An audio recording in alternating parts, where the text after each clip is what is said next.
नया साल 2026 देश के लिए चुनावी साल रहने वाला है। देश के 5 बड़े राज्यों पश्चिम बंगाल, तमिलनाडु, केरल, असम और पुडुचेरी में विधानसभा चुनाव होने वाला है। अभी से इन राज्यों में सियासी पारा चढ़ने लगा है। राजनेता एक दूसरी पार्टियों के खिलाफ बयानबाजी कर रहे हैं। इस बार चुनाव कई मायनों में काफ़ी अहम रहने वाला है, क्योंकि इन राज्यों में SIR के बाद वोटिंग होगी। SIR के बाद बिहार में हुए चुनाव में एनडीए गठबंधन को बम्पर जीत मिली है, जबकि इंडिया गठबंधन को हार मिली थी। अब इन 5 राज्यों में चुनाव की बारी है। अभी से सभी दल अपनी अपनी जीत को लेकर ताल ठोक रहे हैं, लेकिन 5 राज्यों में विधानसभा चुनाव से पहले BMC का चुनाव होना है और यहीं से बड़ा माहौल बनाने की कोशिश हो रही है। BMC चुनाव से पहले Tata institute of social sciences यानी टिस की रिपोर्ट की आग फिर से भड़क उठी है। मुंबई को लेकर टिस की पिछले साल जारी हुई रिपोर्ट फिर से वायरल हो रही है। 2024 विधानसभा चुनाव के दौरान जारी हुई टाटा इंस्टीट्यूट की रिपोर्ट अब BMC चुनाव से पहले फिर से सियासी गलियारों में हड़कंप मचा रही है। बीजेपी नेता किरीट सोमैया ने कहा है कि बांग्लादेश में हिंदुओं की हत्या हो रही है, हिंदुओं पर अत्याचार हो रहे हैं। उसी समय मुंबई में बांग्लादेशी घुसपैठियोयों का आक्रमण चल रहा है। टिस की रिपोर्ट में हवाला देते हुए कहा जा रहा है कि 2050 तक मुंबई में हिंदुओं की संख्या घटकर 54% रह जाएगी और मुस्लिम 30% से ज़्यादा हो जाएंगे। 2014 से जब से भारतीय जनता पार्टी ऐसे केंद्र में हमारी सत्ता आई है, तब से लगातार घुसपैठियों पे लॉ बनाया गया है, नियम बना रहे हैं, उनको पकड़ा जा रहा है, उनको बाहर किया जा रहा है। पर टिस की जो रिपोर्ट अब आई है, मुझे लगता है उसके ऊपर बात करना एज ए हिंदुस्तानी ये हम सबका कर्तव्य है। एक भी व्यक्ति जो माथे पे तिलक लगाता है वो कोई पहलगाम में, कश्मीर में, बम ब्लास्ट में, दिल्ली ब्लास्ट में, मुंबई के 26/11 में कहीं पर भी उनका नाम नहीं आता है। ये सिर्फ उनके नाम आते हैं जो 19-19 बच्चे करते हैं, 4-4 बीवियां करते हैं, जिनको अपने धर्म के नाम पे ये बोलते हैं हम संविधान को नहीं मानते, हम अपने धर्म को मानते हैं। ये बोलते हैं कि हमें तो अल्लाह की देन है, हमें वो देते हैं, हम जितने हों उतने बच्चे करेंगे।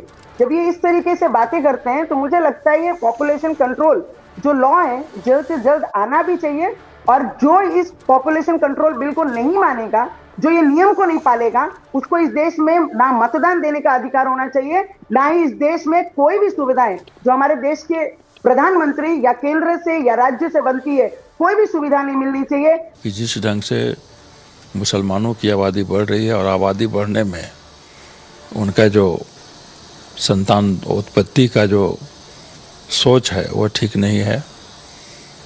उससे भी बढ़कर के अब जो घुसपैठिए आ रहे हैं, चाहे वो रोहिंग्या मुसलमान हो, चाहे वो बांग्लादेशी हो, इन लोगों के कारण डेमोग्राफिक चेंजेस भारत में आ रहा है।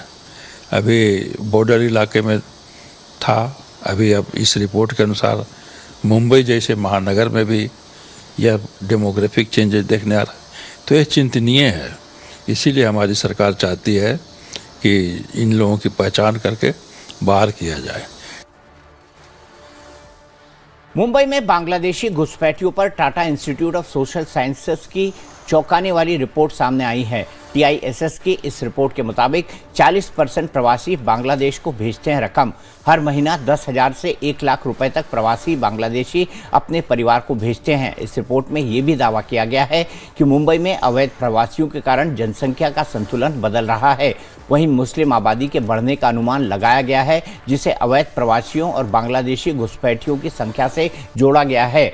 और भी ऐसे कई आंकड़े टिस की रिपोर्ट में बताए गए हैं जो नए नहीं बल्कि वही पुराने आंकड़े हैं। नया कुछ है तो इस रिपोर्ट में नए तरीके से सियासी माहौल को गर्म करना। जहां टिस की रिपोर्ट फिर से पॉलिटिकल बहस हो रही है इस रिपोर्ट पर, वहीं सबसे दिलचस्प है महादेव और मोहम्मद पर सियासी बयानबाजी। दावा किया जा रहा है कि BMC चुनाव में आई लव महादेव बोलने वाला BMC का मेयर बन सकता है। तो वहीं AIMIM के नेता वारिस पठान ने कहा है कि आई लव मोहम्मद बोलने वाला या एक हिजाब पहनने वाली नेता महिला क्यों मुंबई का मेयर नहीं बन सकती। महादेवाची आहे ना, आपल्या प्रत्येकाच्या श्वासातच महादेव आहे। हिंदू राष्ट्रामध्ये आय लव्ह महादेव नाही लिहिणार तर अजून काय लिहिणार? ती भूमीच महादेवाची आहे। M for Maharashtra, M for Mahadev, M for Mumbai आणि M फॉर महादेव, सरळ स्पष्ट आहे। म्हणून आमच्या हिंदू राष्ट्रामध्ये आय लव्ह महादेवच चालणार. त्याच्यामध्ये मी काय दुसरं काय मी पाकिस्तान कराची इस्लामाबादमध्ये बसून आय लव्ह महादेव नाही लिहिलेलं आहे. मी आमच्या भारतामध्ये हिंदू राष्ट्रामध्ये आमच्या हिंदुत्वादी विचाराच्या महाराष्ट्रामध्येच बसून आय लव्ह महादेव लिहिलेलं आहे, पोस्ट केलेलं आहे. त्याच्यामध्ये काहीच चुकीचं नाही. देखिए, इन लोगों के ऐसे बयान आ रहे हैं इतने. इन्होंने कहा कि आई लव महादेव बोलने वाला ही मुंबई का मेयर बनेगा. तो मैंने जवाब दिया, अगर आई लव महादेव वाला बन सकता है तो आई लव मोहम्मद सल्लल्लाहु अलैहि वसल्लम बोलने वाला क्यों नहीं बन सकता. संविधान इक्वलिटी की बात करता है, हम संविधान को मानते हैं. बराबरी की बात करता है, तो आई लव मोहम्मद सल्लल्लाहु अलैहि वसल्लम बोलने वाला भी बन सकता है. एक दिन कोई खान, पठान, शेख, सैयद, कुरैशी, अंसारी भी बन सकता है. और इंशाअल्लाह ताला हमारी हिजाब पहनने वाली मुस्लिम महिला भी एक दिन बन सकती है मुंबई की मेयर. देखिए, भारत देश ने ही देखा है ना कि किस तरह हमने अब्दुल कलाम जी को बनाया था, प्रेसिडेंट बनाए थे, वाइस प्रेसिडेंट हामिद साहब बने थे. तो ऐसा तो नहीं हो रहा ना, पहली बार गवर्नर बने हैं मुसलमान, तो क्यों मुंबई का मेयर एक मुसलमान नहीं बन सकता. दरअसल बीएमसी चुनाव से ठीक पहले ऐसे बयानों से सियासी गर्मी तेज करने की कोशिश हो रही है. साथ ही टिस रिपोर्ट के आंकड़े को दिखाकर चुनाव में नए प्रयोग भी करने की कोशिश की तरह है. और ये प्रयोग सफल रहा तो आने वाले 5 राज्यों के चुनाव में इसे परोसा जाएगा. एक नज़र डालते हैं कि अगले साल के चुनावी राज्यों में डेमोग्राफी को लेकर आंकड़े क्या हैं और किस तरह की राजनीति है. पश्चिम बंगाल में अगले साल मार्च अप्रैल में चुनाव होने हैं, जहां हिंदू 70.54%, मुस्लिम 27.01% और अन्य 2.45% हैं. 3 जिलों में मुस्लिम बहुसंख्यक होने के दावे किए जा रहे हैं. मुर्शिदाबाद में करीब 66% मुस्लिम आबादी है. 10 जिलों में मुस्लिमों की आबादी प्रभावी है और करीब 150 सीटों पर मुस्लिम वोटर्स निर्णायक भूमिका में हैं. पश्चिम बंगाल में कुल 294 विधानसभा सीटें हैं.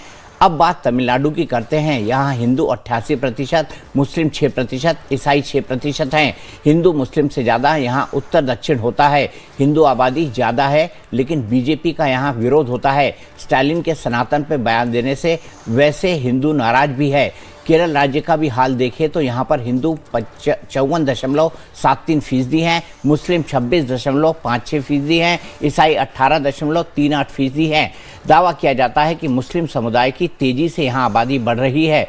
श्री नारायण धर्म परिपालना योगम संस्था का दावा है कि केरल साल 2040 तक मुस्लिम बहुल राज्य बन जाएगा. वहीं असम की बात करें तो यहाँ के हालात अलग हैं.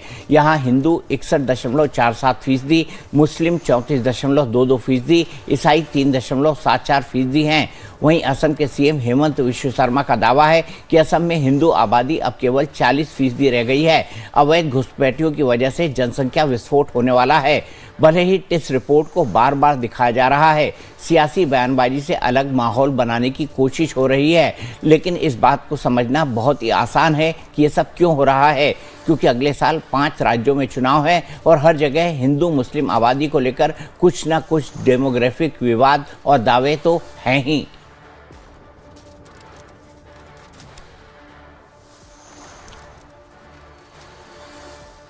इसी पर बात करने के लिए हमारे साथ महंत रामदूत दास हैं, जो कि एक हिंदू धर्मगुरु हैं. मौलाना हाफिज गुलाम सरवर साहब हैं, जो कि एक मुस्लिम स्कॉलर हैं. प्रोफेसर कपिल कुमार हैं, जो कि एक इतिहासकार हैं. प्रोफेसर साहब, सबसे पहले आपसे जानना चाहूँगा, ये डेमोग्राफिक चेंजेस कब से देखने को मिल रहे हैं और किस तरह के ये चेंजेस हैं और क्या खतरनाक इंडिकेशन देते हैं देश के लिए? देखिए, डेमोग्राफिक चेंजेस तो सन 43 से ही शुरू हो गए थे. आप ध्यान करेंगे कि जब पाकिस्तान बना और किस मांग के ऊपर बना, तो जब वहां पे पाकिस्तान लोग जा रहे थे तो जिन्ना को किसी ने एक बात समझाई कि तुम ये क्या कर रहे हो कि मुसलमान पाकिस्तान में आ जाओ. अगर ये सारे आ गए तो तुम इनको कहाँ रखोगे, समझे आप. और जिन्ना ने वो किया उसके ऊपर. उसके बाद में एक इंटेलिजेंस रिपोर्ट्स मौजूद हैं, मैं अपनी जबान से नहीं बोल रहा हूँ, ये सरकारी दस्तावेजों में मौजूद है. एक नारा शुरू हुआ था, लड़के लिया था पाकिस्तान, हंस के लेंगे हिंदुस्तान. खैर छोड़िए उन बातों. मैं आज एक बात करना चाहता हूं 2 बातों से कि देखिए, अगर राष्ट्रवादी विचारधाराएं हों तो मैं एक बार को धर्म को एक तरफ रख दूंगा, चाहे वो कोई भी धर्म हो.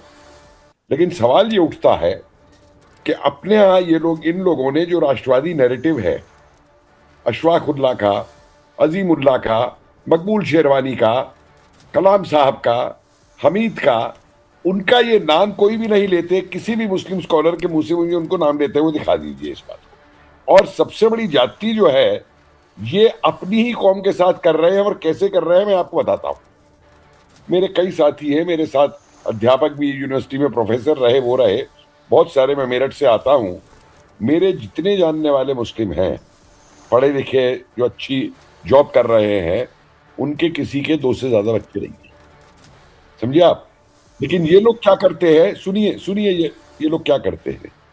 ये लोग अपने बच्चों को पढ़ाने के लिए तो कॉन्वेंट स्कूल में भेजेंगे, और गरीब मुसलमान को कहेंगे तू मदरसे में जा पढ़ दे, और उसको कहेंगे तू 10 बच्चे पैदा कर, और वहां पे 2 बच्चे करेंगे। ये बहुत एक चतुराई से इनके यहाँ भी, जो हमारे को तो ये कह देंगे ना कि कास्टिज्म है हमारे यहाँ, जो इनके यहाँ चलता है। जब ये आपको बताऊं, मोहम्मदन एंग्लो ओरिएंटल कॉलेज बना था, तब सैयद अहमद साहब ने ये कहा था, साहब उन्होंने, कि this is not meant for इक्के वालास, मतलब जो इक्के वाले मुसलमान हैं वो उसमें नहीं पढ़ सकते। उन्हीं की उस पे मैंने नहीं लिखा हुआ है शब्द पूरे लेकर के। अब सवाल आता है डेमोक्रेटिक चेंज का। पाकिस्तान में आप देखिए हिंदू आबादी कहां से घट करके कहां तक नीचे आती चली गई।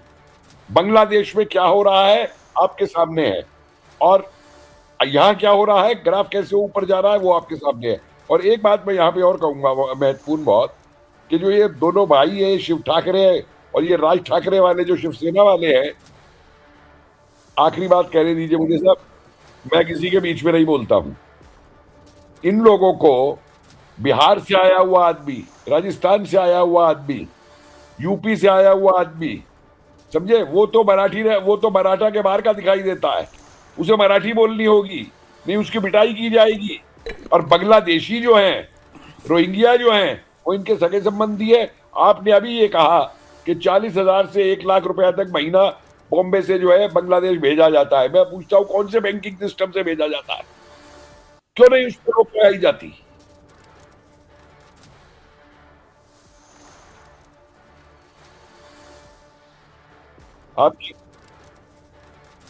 आपकी आवाज क्लियर नहीं आ रही भाई मुझे। नहीं, मैं कुछ बोल ही नहीं रहा हूं, मैं तो चाहता हूं आप अपनी बात खत्म करें।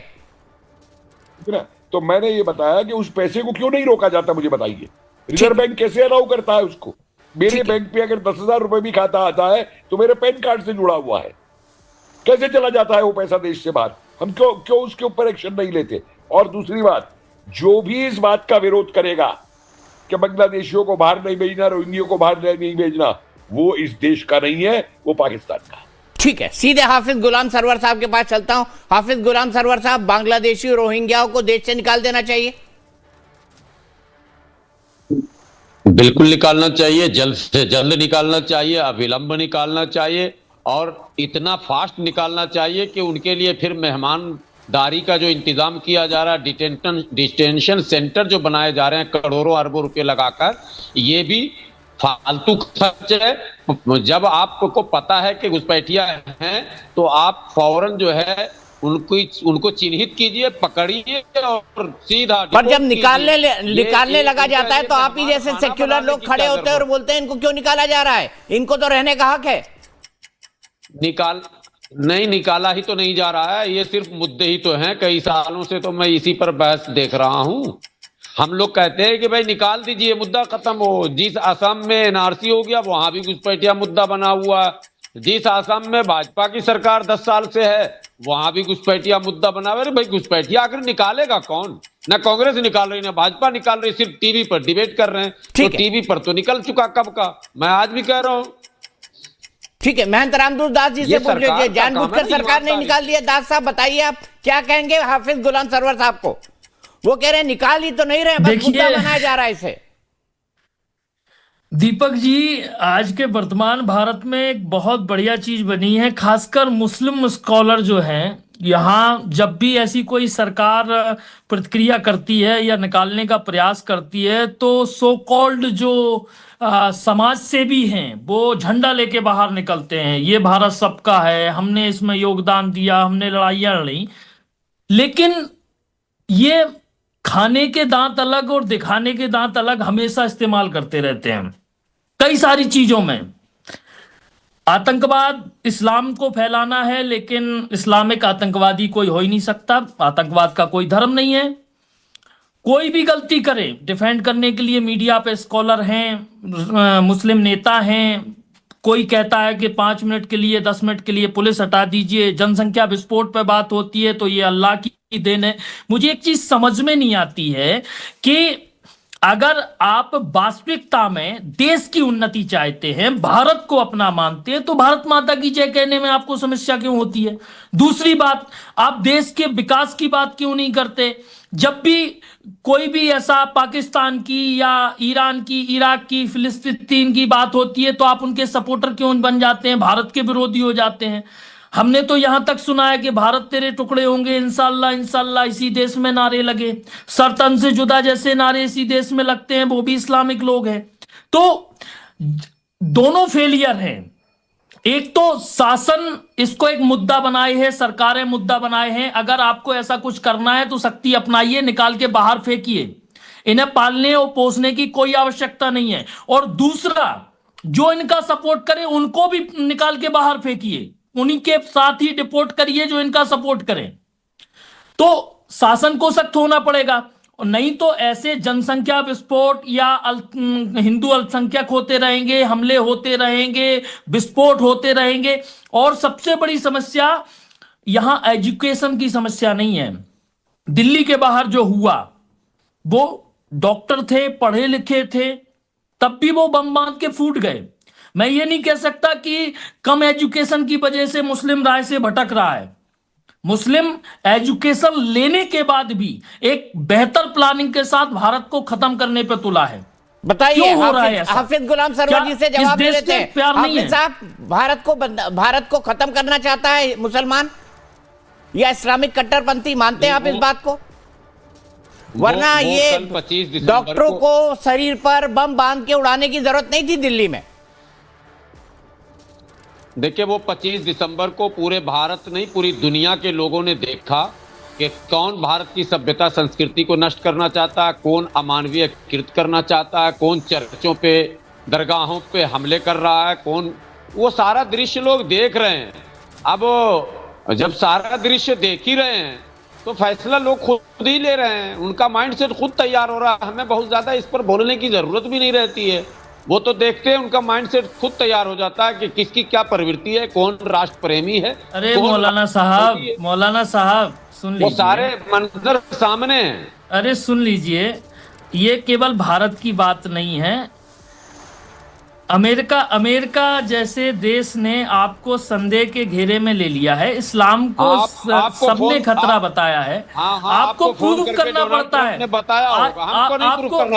आपको प्रूव करना पड़ता है। My name is Khan, I am not a terrorist. आपको प्रूफ करना पड़ता है। आपने पूरे विश्व में जो अशांति फैलाई है, सारे मुस्लिमों को प्रूव करना पड़ता है कि मैं टेररिस्ट नहीं हूं। आप उस पर बात नहीं करना चाहते। आप डिफेंड करने के लिए बैठे हैं, जबकि 47 से लेके आज तक 26/11 हमला हो, पुलवामा अटैक हो, संसद पे हमला हो या पहलगांव का हमला हो, सारे मुस्लिम 700 से ज्यादा हमले हुए भारत में। 700 से ज्यादा हमले हुए, 84 पे हमला हो, 700 मुस्लिम मेरठ मलियाना आज भी बचाव कर रहे हैं। और आप मुस्लिम स्कॉलर हैं, आप अपने समाज को एक दिशा देते हैं। अगर हमारे धर्म में कोई गलत करता है तो हमारा कर्तव्य बनता है उसे समझाएं, लेकिन आप डिफेंड कर रहे हैं उस पे बैठ के। आप उसका एक नया, अब मैं छोटा सा एग्जांपल बता दूं। हाफिज गुलाम सरवर साहब, ऐसा कर रहे हैं। चौमू में जो कुछ हुआ, चौमू जयपुर से 40 किलोमीटर दूर जो कुछ हुआ, पत्थर हटाने को लेकर अफवाह उड़ी और वहां पर पुलिस वालों पर पत्थर बरसाए जाने लगे। मुझे समझ नहीं आता है, मुस्लिम बस्तियों में पत्थर कहां से इकट्ठे हो जाते हैं हाफिज साहब, और तुरंत चलने भी लगते हैं। हाँ, अफवाह पर तो अभी असम में अरे मैं चौमू पुलिस वाले घायल हो गए। राजस्थान की बात कर रहा हूँ, आप असम की बात कर रहे हैं। आप राजस्थान की बात करिए ना। पत्थर कहां से आ गए वहां पर मुस्लिम युवकों के पास और वो पत्थर बरसाने लगे पुलिस पर। मौलाना साहब, फिर आप संभल की भी बात कर लीजिए ना। फिर आप संभल की भी बात कर लीजिए। अरे मैं चौमू राजस्थान की बात कर रहा हूँ, असम की नहीं। मेरा सवाल चौमू राजस्थान के बारे में है। आप संभल की बात कर लीजिए, उसमें भी 5 मुस्लिम मारे गए। आसाम भारत का अभिन्न अंग है सर। अरे आप उत्तर प्रदेश की बात कर लीजिए ना, असम तक नहीं, क्यों आसाम नहीं जाइएगा? वो आपके पास भी मिलता है, अयोध्या में भी मिलता है। अरे भाई, अरे भाई, मेरी एक दो बातों हाफिज का साहब जवाब क्यों देंगे, मैं अटपटा रहे हैं? मेरे सवाल चौमू के ऊपर पूछा, राजस्थान के ऊपर। चौमू में पत्थर कहां से इकट्ठे अरे हो वो- जाते हैं पुलिस वालों को मारने के लिए मुस्लिम युवकों के हाथों वही- में? वही- ये तो वही बता मैं दीजिए पूछ रहा जरा। हूं कि आसाम में पत्थर कहां से आ गया? यही आप- तो मैं पूछ रहा हूं कि आसाम में पत्थर कहां अब से आ आप गया? आसाम वो? की बात करने लग गए। पुलिस चलिए वाले कैसे चलिए घायल पहले हो गए? राजस्थान की मुझे चौमू एक की दो खबर सवाल- देख लेते हैं। भाई, चौमू की आप- पूरी